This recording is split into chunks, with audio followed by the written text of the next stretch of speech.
Hola Juan Salerno, bienvenido a Gente que Sabe, un placer tener la oportunidad de poder escucharte un ratito. ¿Cómo andás? Muy bien, Mariano, el placer es mío, ¿eh? Muchas gracias por la invitación. No, por favor. Bueno, acá tenemos, esta es una charla que es hasta que se agota. Podemos hablar 30 Está minutos, muy 40 bien. minutos, una hora, hasta que ya nos quedemos sin mercado y no tengamos más que hablar. Ahí le ponemos un poco fin. Bueno, quería Perfecto. aprovechar un poco tu experiencia también como portfolio, como analista, tanto de equity como de renta fija. Primero preguntarte cómo ves el mercado local de equity y si querés, si ves oportunidades también en todo lo que es el mercado de renta fija local. Sí, perfecto. Mira, está buena la pregunta porque si nosotros nos basamos solamente desde el punto de vista de la historia, hoy el Merval medido en dólares al tipo de cambio libre, ¿no? Que es que quizá el dato que nosotros vemos de manera más concreta día a día está en los niveles de $340 o 340 puntos. Y si vas después a lo que fue, digamos, la previa de las PASO, de agosto del 2018, tenías un Merval en dólares de 1.750, 1.800 puntos, ¿no? Eh, es muy, digamos, agresivo el nivel en que estaba previo a las PASO porque se predicaba un escenario muy positivo para el mercado, que después no lo fue. Pero también nos parece que es muy bajo el nivel medido en dólares del mercado, teniendo en cuenta que también predicía escenarios muy malos. O sea, los niveles de hoy del mercado en dólares son niveles parecidos, un poquito por arriba de lo que teníamos allá por 2012-2013, donde teníamos, digamos, un gobierno, que era en ese momento el de Cristina, que buscaba una reelección indefinida, digamos, y había un mercado muy preocupado por lo que podía llegar a pasar. Entonces, cuando vos lo ves con esa perspectiva histórica, medido en dólares y mirando los múltiplos de muchas de las compañías, decís el mercado evidentemente está barato en el mediano y largo plazo. Pero para eso mucho depende de lo que finalmente el gobierno decide hacer con la macro, ¿no? Entonces, un paso muy importante que vimos hace poquito fue el acuerdo con los principales comités de bondholders de la deuda externa.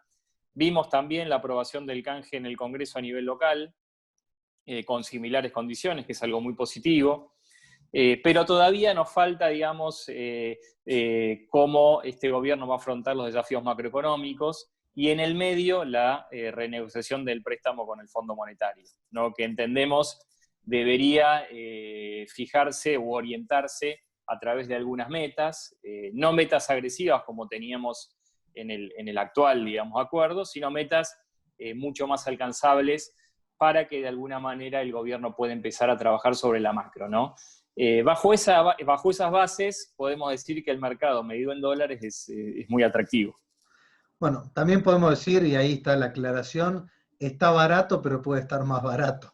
Esto es una Sí, realidad que depende, digamos, está muy sensible que en verdad estamos esperando una buena noticia para que lo haga volar, ¿no? Que hasta ahora buenas noticias no estamos recibiendo, porque si querés lo de la reestructuración de la deuda estaba tan descontado en el mercado y había tanta necesidad de que se cierre eso, que ahora necesitamos otra buena noticia. Lo mismo, lo de la ley local tampoco va a influir, me parece, en los precios. Sí, uh-huh. comparto con vos el tema de arreglar tanto con todos los organismos multilaterales, incluyendo el Fondo Monetario Internacional, que eso también se entiende que está facilitado, pero todavía no está cerrado. ¿Vos creés que a partir de ahí, a partir que se cierren estos 3 puntos, el gobierno va a empezar a tirar alguna línea más para dónde vamos que hoy no sabemos? Sí, sí, igual te cuento, el rally, digamos, del mercado en dólares fue de más del 50%, ¿viste? No fue un rally tampoco wow de los rallies que tuvo Argentina.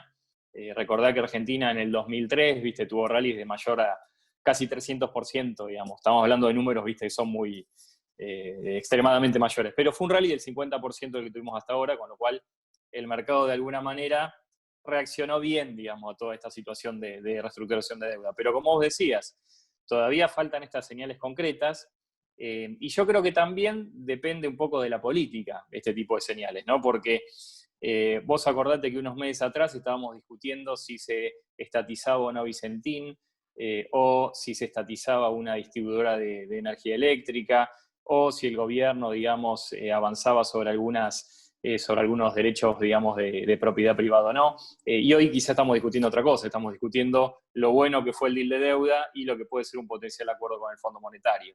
Entonces yo creo que un poco el ritmo del mercado, además de un montón de factores que después podemos hablar, que son los factores globales, etcétera, se maneja mucho de acuerdo, digamos, a las expectativas de lo que puede pasar en términos políticos y económicos. Y yo creo que el acuerdo con el fondo es la otra pata fundamental para que Argentina pueda empezar a buscar un camino de crecimiento, que es quizá acá lo que hace más falta, ¿no? Porque hablamos un poco de la deuda, hablamos un poco del fondo, pero nunca hablamos de la cuestión central, que para mí es por qué Argentina no crece o crece de manera tan volátil y el PBI está tan estancado de los últimos 20 años, ¿no? Medido en dólares, y si vemos PBI per cápita también peor todavía. Y quizá acá la pregunta es ¿por qué otros países que están dentro de la región, que son países que quizá no tenemos que envidiarle mucho en términos de recursos, sobre todo recursos humanos digamos, de un montón de factores, que crecen de una manera moderada pero consecutiva en el tiempo, ¿no? Entonces yo creo que ahí está el quid de la cuestión para decir, este mercado hoy vale 340 puntos en dólares, ¿por qué no vale 500? ¿Por qué no vale 1000? ¿Por qué no vale 1500? ¿No? Está claro. Ya nos vamos a meter, porque la idea es aprovecharte y hablar también de oportunidades, mercado internacional, las commodities, bueno, tenemos para hablar un ratito. Pero más allá de las acciones, si querés, nuestras blue chip, para hablarlo de alguna manera, ¿dónde ves, digamos, dónde ves el sector o dónde ves las acciones tapadas de nuestra bolsa argentina, que es la que vos empezás a mirar con ganas y decir, bueno, tranquilo, me empiezo a posicionar hoy porque creo que por acá pueden tener un rally realmente fuerte? Sí, mira, nosotros la verdad que este año nos fue bien con el fondo de acciones que administramos. Estamos, digamos, primeros en el ranking de rendimientos. Y la realidad es que tampoco fue por haber tomado mucho más riesgos, sino por haber elegido, digamos, ese tipo de compañías que veíamos con un crecimiento, con un impacto potencial muy, muy favorable en este escenario base que nosotros teníamos y tenemos, que es el acuerdo con los bondholders, ¿no? Entonces, ¿cuáles fueron esas compañías que sumaron mucho valor? Y fueron compañías, por ejemplo, que te protegían ante devaluaciones fuertes o ante escenarios de inflacionarios fuertes. Y ahí podés mencionar a compañías como Ternium Siderar, como Loma Negra. Vimos hace muy poquito los números de despacho de cemento, pero vos ves que hay una tenue reactivación en algunos sectores específicos, ¿no? Por ejemplo, hoy decís, ¿cuánto es el costo de la construcción en dólares? Y si vos lo ves es muy barato respecto a los términos históricos, y eso tiene su correlato, digamos, en lo que es la actividad de compañías, por ejemplo, como Loma Negra, ¿no? En términos de despacho de cemento. Por otro lado, vemos que hay acciones que te protegen también en situaciones de alta inflación, ¿no? Ternium Siderar fue la compañía emblemática que siempre te protegió ante devaluaciones o niveles de inflación muy altos. Y después tenés a los bancos que, en el caso de que nosotros estamos observando actualmente, hay un nivel de spread de Argentina que en la medida que eso pueda continuar comprimiendo, tiene un efecto muy favorable a los flujos descontados de particularmente acciones bancarias. Entonces yo creo que entre esos 2 o 3 nombres que podemos encontrar entre los bancos, más compañías como las que te mencioné, hay un potencial, digamos, muy, muy interesante para los próximos meses. No mencionaste a Luar, que también está dentro También, del grupo. sí. Quiero decir, hoy por hoy entiendo lo de Loma Negra, que es aprovechar esa demanda por la oportunidad, y lo de Siderar también. A ver, de alguna manera es lo que se vio reflejado cuando uno ve los papers, si querés, de cómo salimos del año 2002, salvando la distancia, cuáles fueron las empresas que mejor respondieron, y estamos hablando de esta. Siderar en su momento fue también una acción estrella, y todo lo que tenía que ver con la cobertura dolarizada, ¿no? Sí, fíjate que yo no te hablé de compañías de oil and gas o de utilities, ¿no? Porque ahí evidentemente lo que tuvimos también como producto de esta pandemia fue una caída fenomenal, digamos, en los volúmenes de algunas de las compañías, ¿no? Productoras de gas y petróleo, por ejemplo. Entonces, si vos ves los últimos resultados de YPF, que fueron bastante negativo, están muy impactados por este tema, digamos, coyuntural que tenemos, que ya lleva, viste, más de 4 o 5 meses. Entonces, en la medida, digamos, que vos puedas comenzar a recuperar volúmenes, que la actividad también retome, vas a tener también otro tipo de compañías que pueden verse favorecidas. Pero claramente, como todavía tenemos incertidumbre de cuándo vamos a llegar a escenarios más normales, Lo dejás para todavía una no. segunda etapa, digamos, la Sí, segunda, sí, digamos, salir de exactamente. estas para entrar en esa sería. Sí, o por ejemplo, compañías como Aeropuertos Argentina 2000, que cotizan también en Nueva York y que tienen negocios, la verdad que muy interesantes, pero evidentemente están en un sector que está súper castigado hoy, ¿no? Y también hay poca, digamos, previsibilidad, por lo menos en el corto plazo. Pero pasa, digamos, con un montón de sectores. Las utilities capaz que es un poquito más complicado porque hay todo un tema regulatorio que evidentemente influye en las Claro, evaluaciones de esas le compañías. pegan la caja de manera inmediata. Claro. Pero creo que ahí también, digamos, vamos a ir al compás de lo que sucede en términos políticos, ¿no? Porque si algo que este gobierno también debería haber, digamos, aprendido, o por lo menos conocer, es que vos no podés mantener congelados las tarifas o los precios de la economía regulados de una manera, digamos, consecutiva en el tiempo. En algún momento tenés que dar algún tipo de desahogo. Entonces, eso también va de la mano de lo que comentamos en un principio, de cómo encarar, digamos, los desafíos macroeconómicos, ¿no? De la manera en que vos puedas encarar los desafíos macroeconómicos, evidentemente vamos a poder construir, digamos, un portafolio de acciones que le veamos un mayor potencial. Esto quizá en el mundo funciona de manera diferente, porque en el mundo quizá los desafíos macroeconómicos no son los que tiene Argentina, entonces se pone mucho más énfasis en el punto de vista fundamental de las compañías, ¿no? Que es decir, cómo cotizan, cuál es su evaluación, los ratios, etc. En cambio, en Argentina lo tenemos que armar quizá de alguna manera diferente, ¿no? Eso lo vemos nosotros bastante en el día a día con casos de en otras oficinas, digamos, de Latinoamérica, que la verdad, el punto de vista macroeconómico tiene una incidencia mucho menor de la que puede tener en Argentina. ¿Cuánto, Juan, estás comprado? A ver, ¿qué quiero decir con esto? Hoy es un momento que estás un pie adentro, un pie afuera, es decir, tu recomendación como inversor. O estás totalmente posicionado justamente esperando de este arreglo con el fondo y todo lo que comentaste de que se empiece a encauzar la macro. ¿O estás Mira, yo creo limitado? que, sí, yo te lo puedo responder por asset class, ¿viste? Para ir viendo, digamos, por ejemplo, en renta fija soberana, si vos ves países, digamos, de la región, colocan deuda al 3,5, 4%. Argentina hoy estamos hablando de una exit yield que está cercana al 11%, no para la evaluación de los bonos nuevos, sino de lo que puede llegar a cotizar Argentina, ¿no? Entre el 11, 11,5. Con lo cual, vos, digamos, el nivel de compresión que tenés potencial es enorme, pero es limitado por los desafíos macroeconómicos que hablamos. Entonces, el upside que yo puedo ver, digamos, en bonos soberanos está limitado a lo que suceda con la macro. Pero vos después tenés, bajando un poco, deuda también corporativa y de algunas provincias. Y yo creo que el rally que vos tuviste, que quizá el mercado no lo ve porque no están acostumbrados, en bonos corporativos y provinciales, fue incluso Sí, muchísimo fue mayor que el que tremendo. tuviste fue tremendo. Vos tenías compañías muy buenas o emisores muy buenos, por ejemplo, bonos de la ciudad de Buenos Aires que cotizaban a $55 y hoy valen $90, $93. O bonos, por ejemplo, de la provincia de Córdoba que estaban en 40 y hoy están en 70. O Lo mismo, digamos, corporativos, como, no sé, sí, Geneia, Pampa, estaba a 40 y Pampa, pico. Geneia, sí, exactamente. Tuviste un rally de más del doble en dólares en los últimos 5 o 6 meses. Entonces, nuestra recomendación fue, dada la incertidumbre del soberano y el upside limitado que tenés, busquemos rentabilidades por otro tipo de emisores en renta fija. Y por eso tenemos fondos que están mucho más volcados a bonos corporativos y provinciales que bonos soberanos. Independientemente que los bonos soberanos, evidentemente, tienen todavía para traccionar algo más. Después, el otro asset class que nosotros también vemos son bonos en pesos, bonos dólar link o bonos Badlar, por ejemplo. Está bien, Entonces, pero en bonos, ¿qué sí. porcentaje hay? Porque hace poco hablamos, tuvimos la oportunidad de compartir Mm. otra charla, y yo lo que veo más, el bono Badlar y el bono Dollar Linked, lo veo más corporativo, más institucional, que más persona física.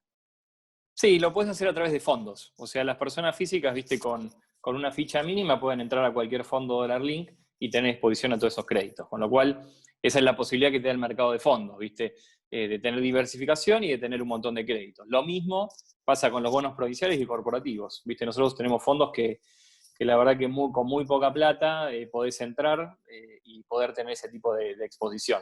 Quizá no está todavía la cultura, ¿no?, del inversor, que digamos es un inversor mucho más de bonos soberanos de acciones. Pero a través de fondos lo podés hacer.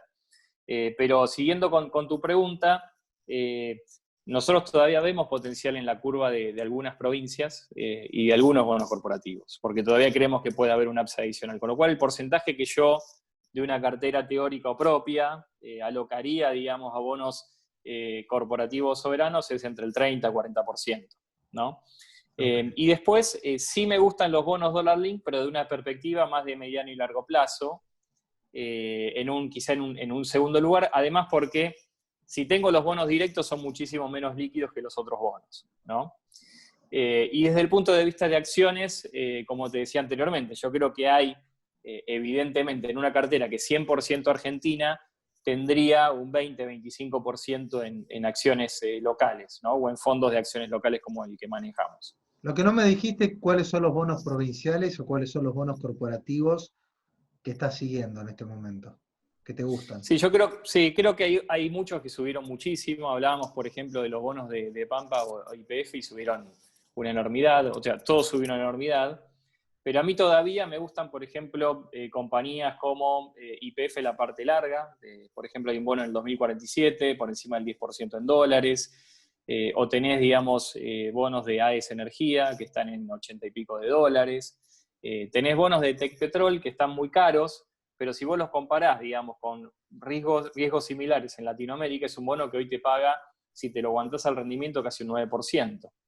Y es muy difícil, y vence el 2022, y es muy difícil encontrar bonos cortos en Latinoamérica con esas tasas de retornos.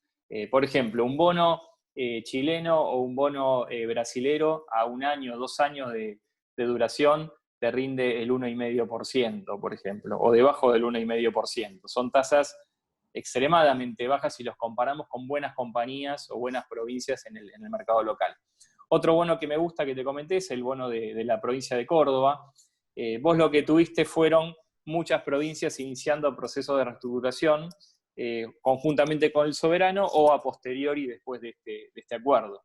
Y el tratamiento que estás teniendo para los tenedores de esa deuda es incluso mejor que el al soberano. No estamos hablando de tratamientos de valor presente más cercano a los $75, cuando el del soberano es de los 50 y pico de dólares. Con lo cual, digamos, nuestra recomendación de hace años de estar posicionado en ese tipo de créditos fue, digamos, de alguna manera bastante acertada, porque te dio un mejor valor presente, incluso reestructurándose el bono, que lo que te pudo dar otro tipo de emisor, como en el caso del soberano. Juan, ustedes en Compass, digamos, ya están prácticamente en toda la región. Imagino que vos hablás con tus pares, bueno, no sé, en Chile, en otros países, ¿no? ¿Cómo ves la región en oportunidades?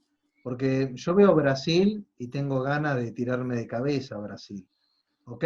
También algunas cosas de México, que por ahí no lo sigo tanto, pero también México ha golpeado mucho. Bueno, creo que todas las bolsas latinoamericanas o los emergentes cayeron mucho, pero Brasil, que lo tengo cerca y es un monstruo, me tienta mucho. ¿Cómo ves Brasil vos? Mirá, para ir a hablar de Latinoamérica tenemos que hablar un poquito del mercado de global emergentes, ¿no? Y lo que tuviste hasta ahora, yo creo que tiene mucho que ver lo que está sucediendo a través de la inyección de liquidez de los bancos centrales y cómo eso puede afectar al precio de las commodities y por ende cómo eso puede afectar a países como Chile o Brasil, que son exportadores netos de commodities, ¿no? Entonces lo que yo veo es un escenario quizá un poco complicado en lo que es el mundo emergente, porque tuvimos hace muy poquito, digamos, algunos ruidos en Turquía o incluso situaciones como la que vimos en Líbano que afectan un poco a lo que es la percepción del riesgo emergente. Y en Brasil en particular lo que tuviste es una corrección muy fuerte en precios del mercado de acciones. Hoy es un mercado que en el año está más del 30% abajo en dólares. Pero que si vamos a un escenario de reflación, como hablamos, que es mucha liquidez, eso impacta de manera positiva, digamos, en muchos de los commodities que Brasil, por ejemplo, exporta. Entonces, tanto Petrobras como compañías como Vale do Rio 12, digamos, compañías que son exportadoras, están muy ligadas al ciclo de commodities, un escenario, digamos, de expansión monetaria global ayuda muchísimo. Entonces, eso creo que es muy constructivo por ese lado. Por otro lado, tenés muchos plays domésticos de la economía local. Brasil, la verdad que sufrió muchísimo esta situación de pandemia en términos sanitarios, pero también tiene un nivel o un poder de recuperación mucho más fuerte del que vemos en otra economía como la nuestra, ¿no? Una cosa es cuando Argentina corrige 12% del producto en un año, cuál es su capacidad de recuperación, que es muy diferente e inferior respecto de la que pueden tener otros países como Brasil, que tiene acceso al crédito internacional, que tiene un nivel de reservas muy alto, pero que también tiene problemas macroeconómicos porque tiene déficit, la verdad que muy, muy marcados. Entonces, Hoy en Brasil sí. captaría, si querés, en estas acciones puntuales, o irías más a captar el índice, por ejemplo, a través de algún ETF que replique Brasil? Sí, me parece que los índices replican bastante bien, porque tuviste una corrección generalizada en el mercado. Entonces, a nosotros quizás nos gustan mucho algunos plays específicos en Brasil que son plays locales. Digamos, en Brasil hay toda una revolución en lo que es el mercado bancario digital, similar a lo que pasa en el mundo. De hecho, durante este periodo de pandemia volvieron los IPOs, que son las ofertas primarias de acciones, con muchas compañías tecnológicas, la verdad que muy buenas historias. Y nosotros administramos un fondo de compañías pequeñas, de small caps, que tiene Brasil una gran ponderación. Entonces quizá nos gusta mucho más ese nicho de inversión que comprar las clásicas acciones brasileñas que todos conocemos, ¿no? ¿Ese fondo de Small Caps es Uh-huh. solamente latinoamericano o es ya global? No, es latinoamericano. O sea, nuestro expertise está en Latinoamérica, por eso tenemos, digamos, analistas y oficinas, digamos, en toda Latinoamérica. Y Y dentro de las solamente, Small sí. Caps, ¿cuál sería las de Argentina? Bueno, Argentina es un mercado que es todo small cap, si vos lo ves en ese sentido, porque el Para nivel nosotros el de, panel general, ¿no? Pero bueno, sí. sí, claro, pero vos Sí, es sí. bastante curioso porque, por ejemplo, vos agarrás compañías que tuvieron su origen en Argentina, como Mercado Libre o Globant, y esas compañías son 8, 9, 10 veces lo que es el mercado local en su conjunto, Eso, en términos de delito. valor de mercado. Entonces, Argentina de por sí ya es un small cap. Pero vos tenés, por ejemplo, compañías brasileras que son, decimos small cap cuando su valor de capitalización o de mercado o de el patrimonio neto llevado a mercado, para que sea un poco más didáctico, vale menos de 2.000 millones de dólares o de 1.500 millones de dólares, ¿no? Y acá en Argentina todas las compañías básicamente son Ahí small cap, salvo... metes Sí. las mejores, las metes ahí y listo. Este Exacto, exacto. fondo. Entonces como que no tenés mucha selectividad. En Brasil es diferente porque tenés compañías quizá mucho más Bueno, grandes, y ¿no? tirame un nombre de Brasil, una small caps de brasilera que decís, me gusta. No, a nosotros, mira, hay compañías quizá no sé si voy a decir nombres, pero compañías más ligadas a educación y tecnología, hay muchísimas. Vos tenés 10 o 15 compañías de small caps que están ligadas, todo lo que es educación, tecnología y salud, que yo creo que son los sectores que hoy tenés en boga por un montón de factores, ¿no? No solamente por la pandemia, sino también por la expectativa de crecimiento. Y lamentablemente esas compañías no las podés comprar a través de ADRs o no tienen tanta cotización en el exterior, sino propiamente en Brasil. Por eso quizás es tan bueno, digamos, tener un fondo que pueda tener esa exposición en compañías locales, ¿no? Sí, en acción que me gusta mucho, siempre me olvido el nombre, que vos la tenés, si, ¿cómo es Cire? Que esa es una small cap de educación. ¿Cirela? Cirela, claro, Uh-huh. Cirela. Sí, ¿A esa te sí, referías? sí. Tenés, la verdad que, sí, tenés la verdad Tenés que varias. innumerables nombres. Sí, tenés varias. Incluso tenés muchas nuevas que, como te decía, están saliendo al mercado en su oferta inicial de acciones. Entonces, por eso quizás los paralelos con Argentina quedan tan desfasados, ¿no? Porque ¿cuánto hace que en Argentina no tenemos una oferta pública de acciones, una nueva compañía al mercado? Al contrario, las compañías están buscando No incluso tiene. deslistarse. Claro. Claro, exacto, todo lo contrario. Bueno, ¿y qué Entonces, podemos? cuando... Sí. No, no, decime, dale. No, te iba a decir que no hablamos mucho, pero la importancia del mercado local, ¿no? Cómo el mercado local funciona también como amortiguador ante crisis y cómo te brinda oportunidades para los emprendedores. ¿No? Vos pensás que tanto Mercado Libre como Globant son dos compañías nacidas en Argentina que no están listadas en Argentina, por ejemplo. Sí, Que es algo, viste, o la invertís vía CDR, que no, pero no está en el Merval, claramente. claro, pero no está en el Merval, ¿viste? Eso es una pena. ¿O por qué, digamos, Argentina no tiene un mercado de capitales de deuda como tiene Brasil? Brasil se financia en reales, básicamente. El ¿Sí? Tesoro se financia en reales. Entonces, cuando vos tenés este stop en los flujos para emergentes, como tuvo Argentina en el 2018, en marzo-abril 2018, tiene otro tipo de flexibilidad y se protege mucho más que Argentina, que tiene que depender exclusivamente del mercado internacional en dólares. Bueno, pero eso Entonces, ya sabemos, desde que destruyeron sí, las AFJP, a partir de ahí no hubo mercado interno, hubo intentos, pero sí, no te tiene diría que profundidad. incluso antes, ¿eh? Incluso antes porque en general, viste, el mercado local es, bueno, evidentemente tiene mucho que ver con todos los riesgos y todos los colapsos financieros que Argentina vivió a lo largo de toda su historia, ¿no? Entonces, tampoco podemos culpar, digamos, al mercado, sino que el mercado es un reflejo de todas las preocupaciones y todos los eventos de catástrofe financiera que tuvimos los argentinos en los últimos 100 años, básicamente. ¿Y qué me podés, a ver, seguís mucho los CDRs? Si yo te pido, por ejemplo, ¿cuáles son los 3, 4, 5 CDRs? Porque es la manera más fácil si querés para mucha gente que quiere salir del riesgo argentino, que Uh -huh. tiene peso, lo dolariza, porque no hay mucha gente que tiene cuentas afuera. Por más que hoy la verdad cada día es más fácil invertir afuera, desde la tarjeta de crédito, digamos, tenés 1000 formas. Pero, ¿qué cartera de CDRs te armarías con cuatro activos hoy?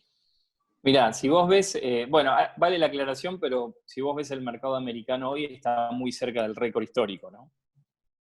Parece mentira, pero después de todo lo que pasó desde marzo a agosto, el mercado volvió a estar en récords o casi, ¿no? Y si vos ves el comportamiento de los sectores que más performaron, que más subieron en el mercado, son las tecnológicas y las acciones ligadas a la salud. A diferencia, digamos, o con una performance superior a lo que fueron los bancos o las acciones de value, como le decimos, ¿no? Entonces, si vos me preguntás qué tendría o qué tengo hoy en la cartera, sí sigo teniendo algo de tecnológicas. De hecho, vos tenés muchas compañías, digamos, que a veces reportan muy males resultados y caen mucho. O sea, justamente hoy estamos viendo compañías como Cisco, por ejemplo, que reportó y cayó 11,5% hoy solamente. Compañías como Intel que cayeron también 15-20%. Entonces, obviamente el inversor tiene que estar muy precavido en términos de la pérdida esperada y lo que puede suceder con ese tipo de compañías, ¿no? Pero yo sí tendría, digamos, algo de acciones tecnológicas todavía en el portafolio, a pesar de la suba que tuvo. Ahí, evidentemente, hay acciones que tienen, que vos no confías tanto en la performance de la acción, sino en el management. O sea, acciones como Apple, por ejemplo. Esas acciones descuentan que vas a tener un crecimiento continuo en los ingresos y eso se debe a que confías en que vas a tener un management que va a continuar innovando en el tiempo, ¿no? Lo mismo cabe para Google, para Microsoft o para Facebook, digamos, que son las acciones más emblemáticas de tecnología. Después, una acción que a mí me gusta mucho es Disney, por ejemplo, porque tenés todo un desarrollo, digamos, de streaming y de servicios que es enorme y que evidentemente los últimos resultados fueron bárbaros, con lo cual es otra acción que tendría en mi portafolio. Y tendría también defensores, no todos atacantes. Tendría, por ejemplo, acciones como Coca-Cola, me vas a Johnson decir. Johnson. ¿Cómo? Coca-Cola, Johnson Johnson. Coca-Cola, Johnson Johnson, exactamente. Después, quizá las acciones más relegadas que hoy tuvimos en general fueron los bancos y también las de petróleo, ¿no?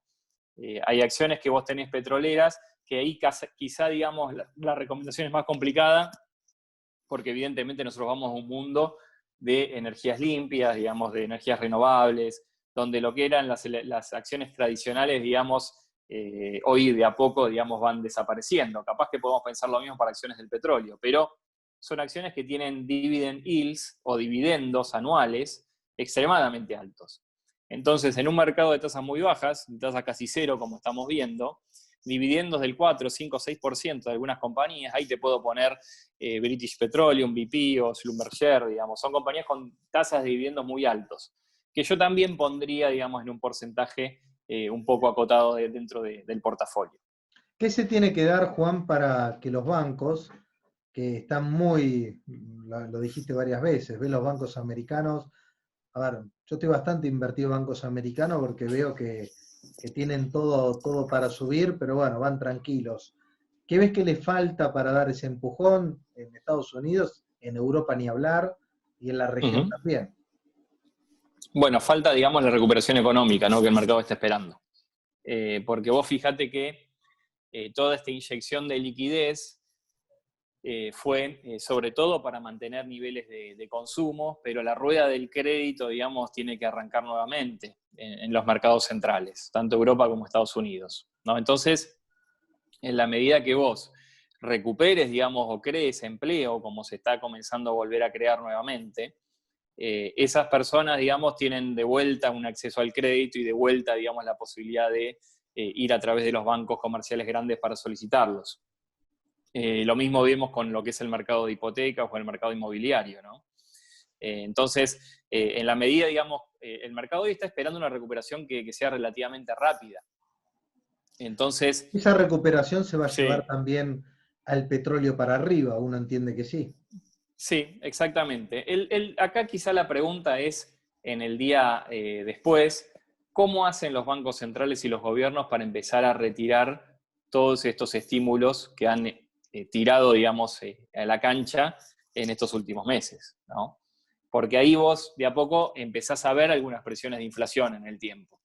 O sea, no es gratis, sino, digamos, si fuera la receta solamente imprimir dólares o euros, digamos, nunca deberíamos, digamos, soportar crisis financieras o económicas en el mundo. Y esa no es la realidad. Vos en un momento, cuando la fiesta, digamos, está en curso, la gente se empieza a ir, y lo importante es no ser el último que se vaya de esa fiesta, ¿no? Porque ya es cuando no hay más fiesta, básicamente. Entonces, cuando nosotros vemos que las presiones inflacionarias empiezan a crecer y los bancos centrales ya no pueden mantener los niveles de estímulo, claramente estás en una encerrona, ¿no?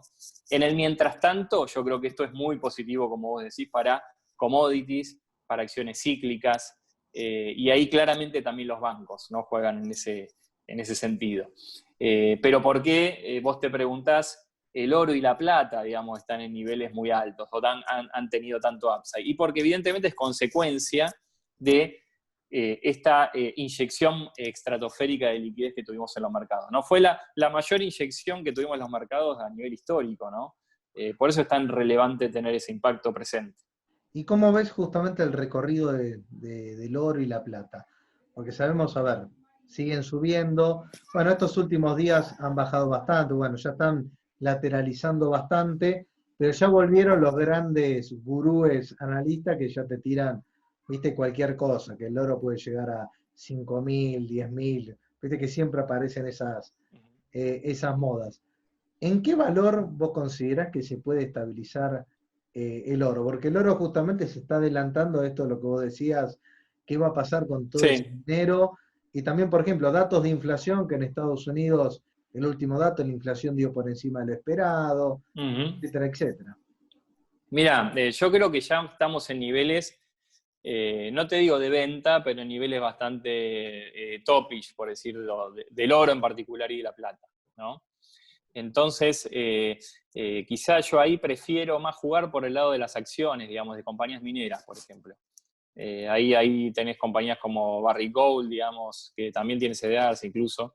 Entonces podés jugar, digamos, sin tener esos commodities o sin la volatilidad que tienen los commodities, apalancarte a través de algunas compañías que juegan al ciclo. Ahí quizá lo importante es ver lo que hacen los bancos centrales, ¿no? Los bancos centrales son los grandes compradores de oro, y de hecho, si vos ves el Banco Suizo, digamos, tiene en su cartera 5 o 6% en oro. Entonces, evidentemente, digamos, hay una demanda que es increyendo, pero todo tiene su límite, ¿no? Por eso yo te decía, quizá ahora estoy viendo un poco más de valor en acciones un poquito más, no tan agresivas o más defensivas, aprovecharía, digamos, la corrección que tuvieron algunas acciones de petróleo en el último tiempo, pero empezaría a estar mucho más cauteloso respecto a recomendaciones de commodities, quizá de los más duros, no por ejemplo de lo que son los soft commodities, porque ahí sí creo que el ciclo puede seguir. Y eso creo que quizá puede ser positivo para la Argentina, entre otras cuestiones, ¿no? Todo lo Entendiendo, relacionado a sí, alimentos, por ejemplo. exactamente, exactamente. Yo creo que en ese sentido, tanto la liquidez y la reflación te juegan a favor. Primero, siempre reaccionan mucho más rápido los metales, ¿no? O los commodities como el oro y la plata. Pero después yo creo que la situación va a ir más para el cobre, por ejemplo, que es un mercado, un commodity muy ligado a lo que es el ciclo económico y la recuperación económica. Y después también los soft commodities. China, por ejemplo, ya dio vuelta a su crecimiento económico para este año. Impresionante. Entonces, claro, ¿quién es el gran socio comercial de China que desplazó a Brasil hace muy poquito? De Argentina es China, que desplazó a Brasil hace muy poquito. Y yo creo que es un mercado tan grande y que Argentina está tan preparada tecnológicamente para aprovecharlo, que me parece que estaría quizá con exposición también en lo que es soft commodities. Juan, ¿me podés decir, y esto, viste que siempre tenemos las estrategias locas, ¿no? ¿Qué sería hoy una estrategia hiper recontra agresiva, si querés hiper recontra apalancada, que dirías, esto me gusta, apuesto por este sector, este instrumento? ¿Tenés algo que venís viendo que decís, es para agresivos, solamente para amantes del riesgo? Bueno, no hablamos de los Bitcoin, ¿no? Yo no soy un experto, pero si vos vas a un nivel en el cual es muy difícil sacar los estímulos, tanto fiscales como monetarios del mercado, y la credibilidad de los bancos centrales y gobiernos está en juego, evidentemente estas monedas alternativas pueden todavía tener un recorrido, ¿no? Es muy difícil pricear y tener modelos de lo que puede pasar, pero yo creo que es una estrategia que quizá, si vos me preguntás 5 o 6 años atrás, yo no tenía la menor idea, pero que hoy Es considero más, como lo válida en hablamos, cualquier creo, no lo portafolio. hablamos Lo hace hablamos, 5, lo hablamos hace sí, 3 años atrás, sí, y justamente a vos lo que te dolía es esto de que no poder evaluarlo, de la sí. volatilidad que tiene, a ver, no es un activo muy jodido de evaluar el día a día, es real. Totalmente, totalmente. Pero el comportamiento en ese momento era quizá más difícil, pero hoy, después de haber tirado todos esos dólares y euros al mercado, evidentemente ese tipo de monedas alternativas, por ejemplo, el oro y la plata funcionan de esa manera, o muy parecido, ¿no? Son monedas en las cuales vos te protegés, digamos, ante devaluaciones de el dólar o del euro o de situaciones de liquidez extrema, ¿no? Entonces yo creo que es algo que podría tener tranquilamente en el portafolio. Y lo otro que quizás es menos atractivo en estos momentos es empezar a ponerme short o tirar algunas opciones de venta de índices, ¿no? Porque evidentemente después de toda la suba, yo creo que el mercado en algún momento, viste, tiene que digerir todo esto.